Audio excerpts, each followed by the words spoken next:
prepare. I felt it like the effort naturally was dissolving. Yes. And I could sense something more deeper. Yes. And you have been sensing something beyond the limited. Like I cannot make efforts to be that. Like this is a part of my effort. Like I don't know how to explain this, but that was just this moment of. You're doing very well in my hearing, because it is not a discovery that is brought about necessarily through effort, but through an understanding. You say, I'm discovering a place which is not about effort, like falling into a space that is effortless. And you have heard me say, what is it in you that takes no effort, takes no time? And sometimes the mind, our conditioned mind, seems to rebel against this opportunity of discovery. It starts to put lots of things that may distract you from looking into this space, to frighten you, you see? But then you was talking about that you have to make, that you have to try to make effort in that day, like this was your last day. Yes, yes. And then I tried to make that more effort. Not effort, but to focus your attention, yeah. That's all. But no. I make this effort, and yes. then I felt this contraction. You feel a contraction. And I couldn't feel that state that I was feeling. Okay, let's start there, and let's try, as she's standing here and speaking with me, and I'm going to guide you as much as is possible with you. Try to stand each one, because what is being pointed to is the same place in everybody. Don't let your mind tell you, well, she's talking about something else. That's not my question. Every question is going to be your question. If you are really questing for the truth, listen attentively. Don't let your mind cheat you out of this chance. So listen also, and put yourself in the place of this questioner, and see how far we can go with this. You see, you say that then at some point I started to make effort, but then something inside felt like it was lost, because the effort became heavy. Would you say like this? Yes. Okay. Now, let's start from this point now. Let's say you've been making an effort to do what? Tell me first. The effort is to do what? You are making an effort to do what? Not having effort. Yeah, you are trying to make an effort to be effortless. You see? So it is a misunderstanding of what I say. You're trying to make an effort to be effortless. You see? So the very thought produces the contrary. You're trying, it's like someone saying, act naturally. Then you start to, then you become very unnatural, because you bring in a psychological self-consciousness which acts the contrary happening. You see? So that was not quite what I meant. You would have to listen and remind me of the context of what I said to you. But we're going to leave this for the moment, because we have a fresh moment now. Yes. The sense of an effort, even to become effortless, you see, contradicts itself. What is happening is that now you can observe that there's the sense of someone making an effort to be effortless. Okay? Yes. So what you're observing is only a movement of an intention to get somewhere. But I want you to put the attention to recognize that which observes the effort being made. Again, I always say, it's more important that you stay as the witness of the effort to be effortless. You follow or not?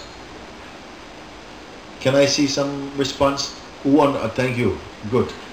So something is there, and even though you don't put your hand up, the truth is still functioning for you like that. Just that you are not aware of it. The truth is always here, because it cannot move. Whatever comes and goes is not the real. It's impermanent. It's okay. Okay? So it only needs to be recognized. You have to be aware. You are the truth, but you are unaware that you are the truth because you think that you are merely the person, which is a contracted form of consciousness. And now something wants to go beyond this limitation. This is the urge and the natural impulse of life, that there is an impulse to expand, to evolve. That's the paradigm of the human condition.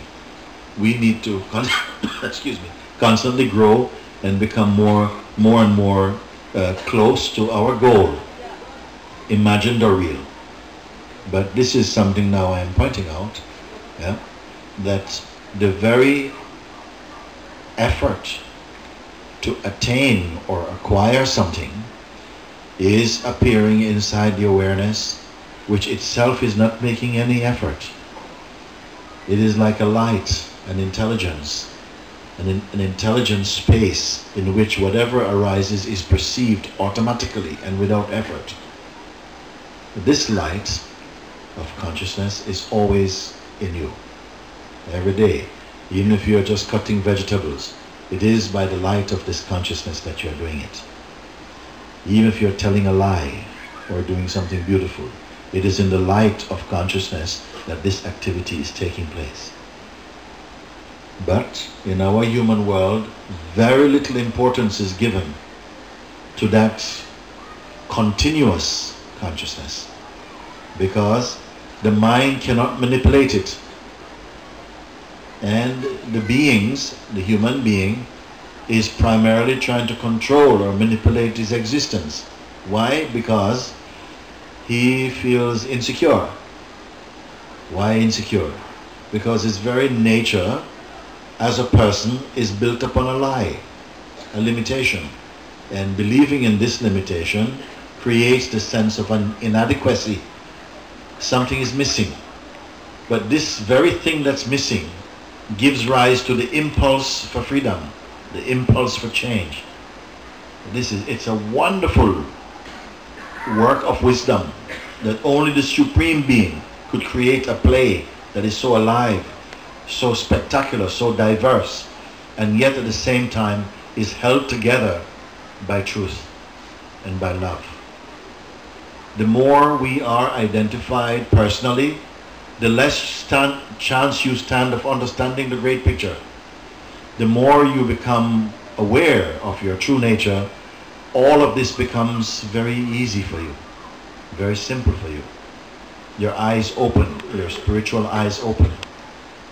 I'm presenting to you what is considered to be a very complex picture in the simplest way for the mind to grasp it. You see, you say, I experience that the effort to make no effort creates a confusion, and I lost my earlier state. But even the sense of losing an earlier peace is also appearing in the awareness itself.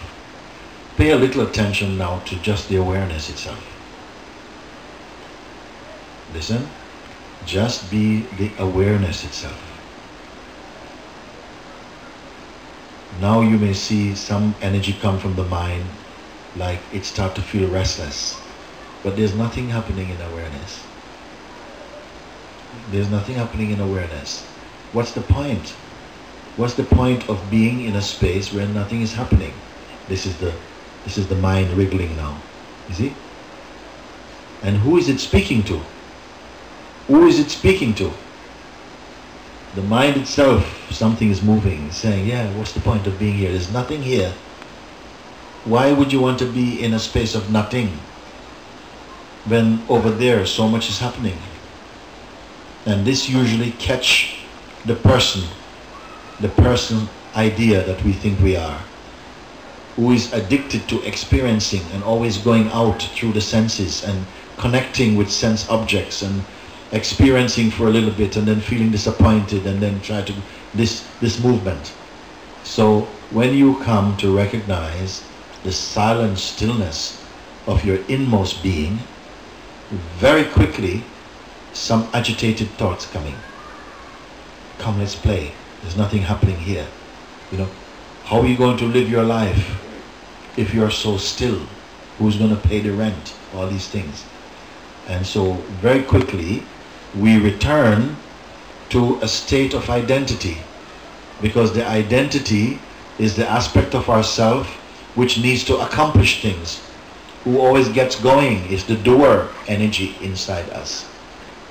And this is happening many times. Many beings, many of you here also, have come to the very gates of heaven and turned back, because the mind is standing there at the gate saying, you sure you want to go in there? You may never come back out again. And it starts to show you all your lovely images of things that used to entice you before, and then dress all these ghosts up to look pretty. And you have your own doubt anyway, saying, you know, inside there's nothing. If you go there again, you'll never be able to have fun. You'll lose all your creativity. Nobody will want to marry you. Have you ever heard of any Buddha who is married? You're just going to end up like that. No future, no time. Like this, you see? And then somehow the beingness who is in an early stage of self-discovery go back to the old stage of panic and postpones the opportunity and say, well, maybe I better do some more research. I better just hold back a bit. Maybe I'll try, this other group is speaking about 15 steps to awakening. Then that's more appealing. At least it gives me a chance to check it out. But this is too direct, is it? And like this, somehow another chance is missed like that. I'm telling you of these things ahead of time for many people, and also for many who know this type of antics. Many of you know this type of play. It is going on in every country, in every city, in every village, in every house, in every person, in everybody. This play. You have a power in you, a very tremendous power. The power to awaken to the fullness of your being, your divine nature. But there's also another power there that is trying to keep you small-minded, to keep you only in a state of mind whereby you're only concerned about mundane things, or your personal existence, personal relationships, your money, all these type of things. But we as consciousness must, in the game of life, because it is a game of life, yeah, make higher choices. You see, sometimes we're not sure. Why? Because as yet it is not clear the difference between yourself and your mind. Sometimes we get confused. Like the voice of the mind plays like it is you. Like you're one. Then only when you make the mistake you realize, ah, you little devil. You see? But we must grow from this, understand from this. These are the things that are the daily theater and battlefield of the human experience. If you're smart, if you think only like a regular person, go out, one day will pretty much be like the next day. But I have come today to remind you again of the greatness of your inner self. And not merely that you believe this, but that you begin to recognize and experience the truth of this all over again, fresh. One day, all these things that trouble you today, one day will be no more. One day, no more. But even after the state of awakening, the consciousness will still keep a little tension inside its dynamic expression, so that you don't become complacent. We need a little trouble, because trouble gives you the aspiration to keep moving, or to stay true. It is the nature of consciousness to create the sense of a problem in order to have the experience of transcending it. The human being must understand the human nature and your divine nature. but it must move beyond theory, fantasy. I want to tell you that it is possible, that your natural state is one without fear. It is okay for your mind to be totally still and silent and full of serenity and peace, and to be without plans or strategies in life. This is a natural state of mind. And that you'll bear witness that when a thing needs to be done, the universe will create the necessary enzymes and urges and inspiration and the Shakti, the energy to accomplish these things. Not the person. The person is an imitation, a poor model of the divine consciousness, of the cosmic consciousness. So it's not that you need to be making sweaty efforts to become the self. Not this at all. But as I have just pointed, keep giving attention to the consciousness in which this dynamic play, this movie of life is appearing. And in the movie is included the idea you have of who you are also is on the screen. Don't keep that in reserve as though your person is the fact and the true place of looking from, because the person can be looked at also. You cannot just be in front of consciousness, you have to experience being behind also consciousness. There is no place where you cannot be, even in the highest. But your heart must be open to understanding. Your heart must say yes, your mind must say yes, I am open for this. Not merely pursuing what is perishable. By all means enjoy the fruits of this world, but it's better to enjoy them without addiction. And the only way to avoid without addiction is to wake up to your true nature. I feel so happy in my heart to share these things with you, because they point to life, and you are life. Don't think life is in the future. You are life itself. And the witnessing of life occurs to the consciousness that you are. Everything that is magnificent is already in place, but you have to be courageous, open, without arrogance, and with humility to discover it. Because the truth will not reveal itself in an arrogant mind.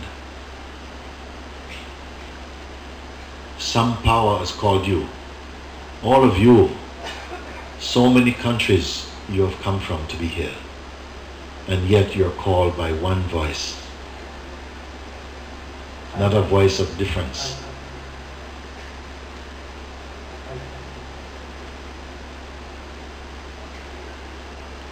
All differences are superficial. Ego is also very superficial. This is why it is invested and tormented by differences. But man must know his deeper self, because only when you realize your deeper self will you release the grace that will shower blessing upon the world. Don't keep looking for another to do it. It is you. When the Lord, the Supreme Being, calls, it is you. Don't look over your shoulder to see if it's somebody else. It is you. You are called. You are the vessel in which the Supreme will shine its light. Then you as consciousness must recognize it. Don't belittle yourself, but don't also exaggerate yourself as a person.